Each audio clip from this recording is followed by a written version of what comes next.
Good morning uli mga idol. Dito tayo sa mga tanim nating halaman. May mga tanim pala ako mga idol. Tingnan ninyo. Nilagay ko sa sako. Ito papaya. Tapos ito talbos ng kamuti.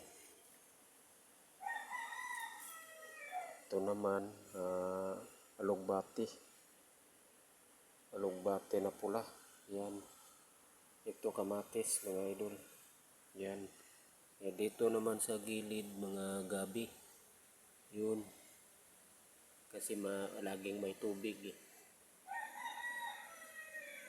Ito yun mga idol. Kasi pag magtanim ako sa mga kuan, mga hindi sa sako, nakasako, wala na, mabato ang lupa dito. Kaya wala nang kuan. Hindi na maganda ang kuan lupa dito. Kaya dito na lang ako nagtanim. Yan. Tapos mga idol, puntahan natin yung mga mga manok. Ito yun mga idol, yung mga manok ko na pambinta.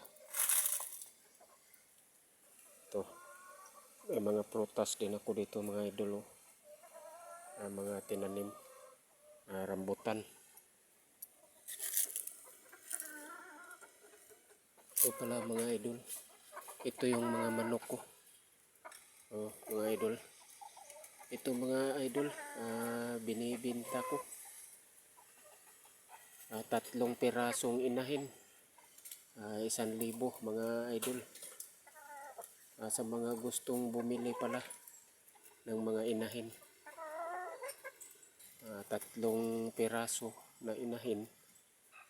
Mahigit 1 kilo o mga 2 kilo bawat isa nito. Yun ang isa mga idol, may tahid yun. May tahid yung isa yun. Yan mga idol ang mga mukha ng mga manok ko. Yan. May lahi po ito mga idol. Hindi po ito native na manok. Ayun yung isa nandoon sa loob. Ayun. Ayun mga idol. 3 ganito. Mga nangingitlog na po itong mga idol. Pag may lalaki, nangingitlog na yan. Kasi nangitlog na yan dati. Wala pang 1 taon to idol. Mga idol, wala pang 1 taon to. Mga 8 months at saka 7 months. Yan, mga magagandang klase mga idol. Yun.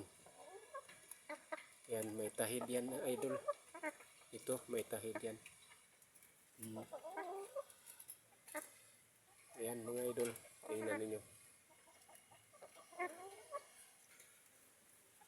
Magandang umaga mga idol.